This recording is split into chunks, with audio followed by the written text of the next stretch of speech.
গাছ লাগানো হয়েছে? আচ্ছা, আজকে আমার সাথে গাছ লাগাবা এবং আমরা অলরেডি আমাদের গাছগুলো আসছে না জন্য প্রাইমারি স্কুল থেকে শুরু করে আমাদের মাধ্যমিক স্কুল কলেজ সবার জন্য গাছ আনানো হয়েছে প্রায় 5,000।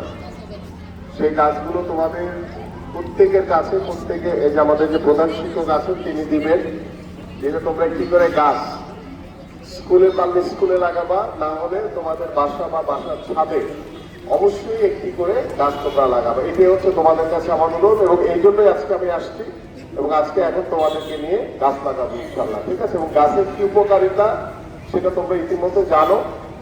গাছ আমাদেরকে অক্সিজেন দেয়, গাছের মাধ্যমে আমরা ছায়া পাই, গাছ আমাদেরকে ফলমূল ওষুধি গাছ যেগুলো আছে সেগুলো থেকে আমাদের অনেক উপকার হয়।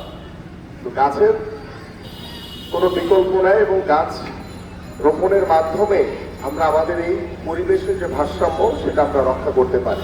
এই জন্য গাছের গুরুত্ব অত্যন্ত বেশি। এই জন্য সবার কাছে অনুরোধ, আমরা সবাই একটি করে গাছ লাগালে আমাদের মাননীয় প্রধানমন্ত্রী যে আগামী 5 বছরে পর্যায়ক্রমে 25 কোটি গাছ লাগানোর যে কর্মসূচি রয়েছে, তোমরাও একজন এই গাছ প্রকল্পের অংশগ্রহণকারী একজন হয়ে গেলা তোমরা, ঠিক আছে? সবাইকে ধন্যবাদ।